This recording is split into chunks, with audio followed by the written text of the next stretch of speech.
you want to start off by telling me a little bit about your character in the film, Karen? Yeah, Karen is not your typical teenage girl next door. She's not just what you say, you know, the girl in the story, the arm candy or whatnot. She really has a lot to say. She's spunky and feisty and stands up for herself.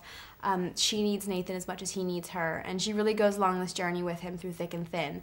And it really drew me to the project because it's rare that you find a young woman role that kind of encompasses a lot and goes through a journey of self-discovery in a film.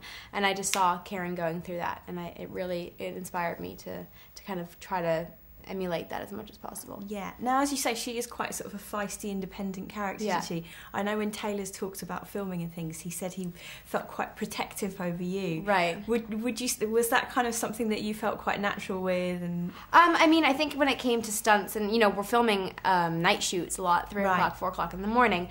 So we're tired. We're kind of, you know, going through these stunts at wee hours of the night, and I'm the same way. I'm like, feisty. I want to do as much as I can. You know, he's like, well, let's be sensible about this. You know, it's really late. You're tired. So yeah, he definitely was there making sure that I was okay. But I mean, everyone on the crew and cast were like, are you sure? You know, everyone took really good care of me. But I wanted to go for it. But of course, Taylor's had way more training in that arena than I have, and he's an expert at extreme martial arts, and he can stand up and flip on the spot, which I definitely can't. So I learned a lot from watching as well. Okay.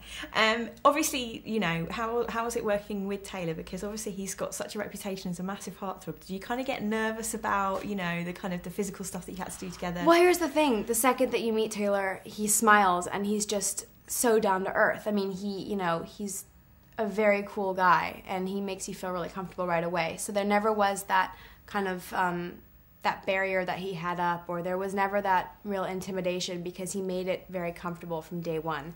And I think the intimidating thing was the fact that outside of base camp every night we'd have like hundreds of girls, and I just didn't want to get stormed or something because they were like, because I was in the movie but they just wanted to see Taylor, and it was that situation was very bizarre to be in.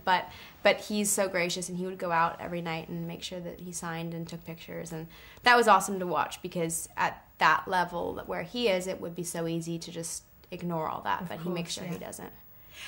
Obviously his character is very kind of serious and quite brooding and things, but I know you've said before that he's got quite a good sense of humour. Yeah, he's so funny. Well, in between takes, I mean, it's either, you know, practical jokes of like throwing things at people across the room and then turning away, or we would play football and frisbee with the crew during breaks, and just having fun with it. I feel like in this job, or in this occupation, if you don't have fun with it, it can become very, very serious in a job-like way. And it is really fun, and I think it's important to embrace that aspect of it every day. Yeah. And he definitely makes everything lighter and really embraces it. Okay.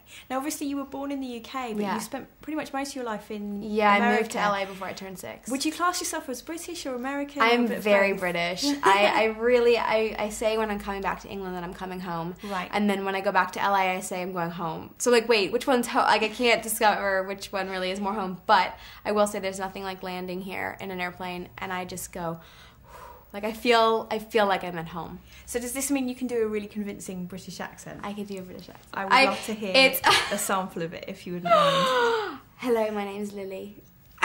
Nice. But there's so many different types. No, I mean, I love to kind of play around, and it really does help also with auditions and stuff. One final question. Obviously, you have an amazingly superstar dad who's very famous over in the UK. Was your childhood very much kind of, did you hang out with quite a lot of sort of famous pop stars? Was it quite rock and roll? It was, it was very rock and roll.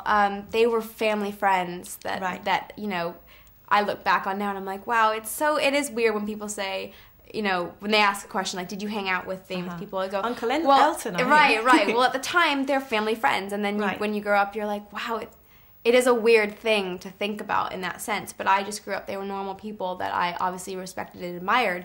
But they were people, they were family friends. So I think it also has made it and very different for me experience-wise when I go onto a set and I'm with someone I've respected and looked up to for so long, and I'm acting with them, because I'm able to look at them as a normal person as well as still being completely in awe that I'm able to work with them. So nobody gets you starstruck at all? Well, I mean, I get excited. No, I do get starstruck in the sense of me getting really excited to meet somebody, but it's not the nerves that kick in and then I can't perform. I feel like it's more an admirational kind of starstruck.